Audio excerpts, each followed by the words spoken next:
Faire un gâteau sans œufs et sans aucun allergène, c'est ce que je vous propose dans ce nouveau défi. Je suis Monique Thomas et vous êtes sur ma chaîne Saveur et Simplicité. C'est une chaîne sur laquelle je partage avec vous chaque semaine un nouveau défi pour vous emmener en cuisine afin de vous apprendre à réaliser des recettes saines, simples et savoureuses et où je vous propose également des astuces pour gagner du temps en cuisine. Alors cette semaine, nous allons réaliser un gâteau sans œufs à la base et c'est un gâteau que je vous propose en deux versions, une version au yaourt ou une version aux fruits. Pour la version au yaourt, vous pouvez suivre le lien sous cette vidéo. Et pour la version aux fruits, je vous montre tout en cuisine dans un instant. Mais avant tout, sachez que vous pouvez télécharger les recettes et les listes d'ingrédients en vous rendant sur mon site en suivant le lien sous la vidéo.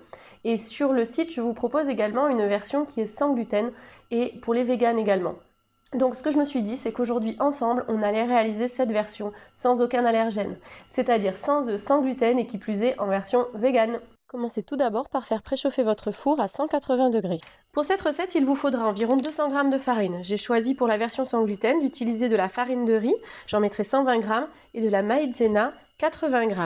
Il vous faudra également un sachet de levure sans gluten, donc c'est de la poudre à lever sans gluten. On en trouve en magasin bio par exemple, mais aussi dans les rayons des supermarchés. Ensuite, 50 g de sucre, alors nous on en met toujours un petit peu moins, on en mettra à peu près 35-40 g. Un peu de vanille liquide ou du sucre vanillé, 50 g de beurre végétal fondu et 250 ml de lait végétal.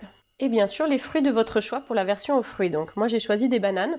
Alors j'en avais plus. Quand j'ai des bananes qui noircissent, je les garde au congélateur. Et ça me permet justement de pouvoir faire des gâteaux comme ça ou d'autres choses, des smoothies ou autres. Donc voilà, ce sont des bananes qui sortent du congélateur. Je commence par peler mes bananes si elles sont fraîches et par les écraser au fond de mon saladier. J'essaye de bien écraser pour pas que ça fasse trop de morceaux. D'ailleurs, si vous avez un robot mixeur, vous pouvez tout à fait faire cette préparation dans un mixeur. Ensuite, je vais peser mes ingrédients et mélanger au fur et à mesure.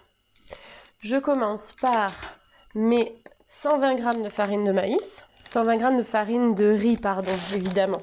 Ensuite, j'ajoute mes 80 g de maïzena. Voilà, plutôt moins que plus. Et je vais ensuite commencer à incorporer un petit peu ça à la banane. C'est important surtout de bien casser les morceaux de maïzena pour pas qu'après vous les retrouviez dans votre gâteau.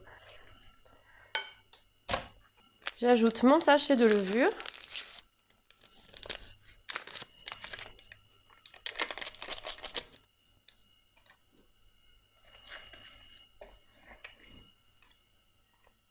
Et je vais ajouter le beurre fondu pour aider un peu.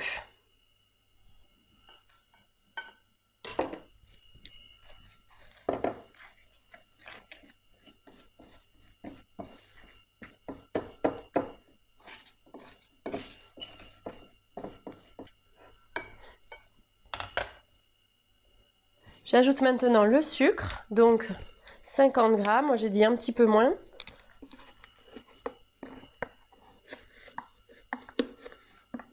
Voilà, un petit peu moins que 40 g j'ai mis. Comme la banane est assez sucrée, surtout les bananes très mûres, je mets le minimum de sucre. Mon extrait de vanille. Vous pouvez, si vous le souhaitez, ajouter une pincée de sel pour rehausser le goût. Moi, je le fais pas en fait. En général, je cuisine très peu avec le sel. Et c'est très bon quand même. Et je vais maintenant ajouter le lait. Donc le lait, c'est 250 g ou bien 250 ml. C'est la même chose pour le lait. Je vais l'ajouter petit à petit pour pouvoir incorporer ma préparation. L'idée, c'est de bien mélanger au début pour que vous n'ayez pas de boule de pâte. La pâte sera un peu épaisse et avec des petits morceaux puisqu'il y a la banane qui est écrasée dedans.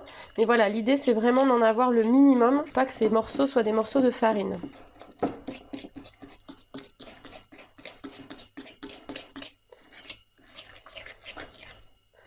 Je vais maintenant pouvoir mélanger au fouet.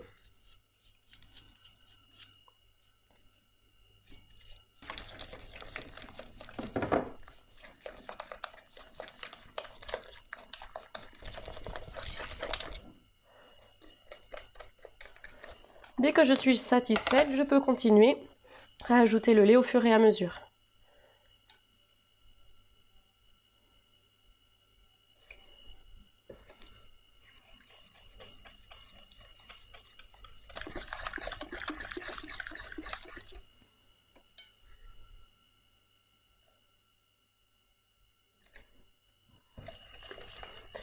voilà, mon gâteau est prêt.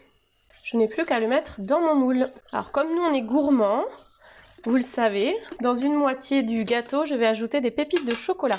Je verse donc ma préparation dans mon moule.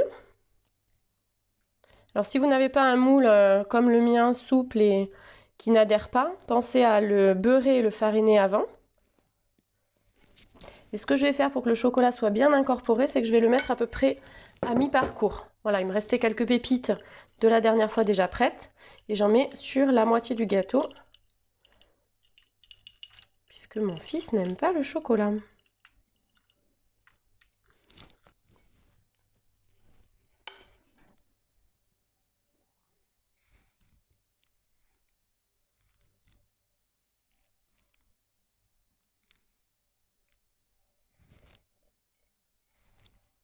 Il ne me reste plus qu'à enfourner à 180 pendant 30 à 35 minutes. Vous pouvez surveiller la cuisson et vérifier avec la pointe d'un couteau que votre gâteau est bien cuit à l'intérieur. Voilà le résultat, c'est un gâteau moelleux, délicieux et sans aucun allergène. Et c'est donc une recette que vous pourrez suivre aussi si vous avez des personnes qui viennent manger chez vous et qui sont allergiques à certains aliments. Vous pourrez ainsi réaliser cette recette et être sûr de ne pas vous tromper. En tout cas, j'espère que ce défi vous aura plu et qu'il vous donnera envie de vous mettre en cuisine et d'aller découvrir d'autres recettes sur mon blog ou sur ma chaîne YouTube. En attendant, je vous dis à bientôt. N'hésitez pas à vous inscrire à mes défis pour suivre toutes les actus au fur et à mesure et à partager tout ça autour de vous. À bientôt!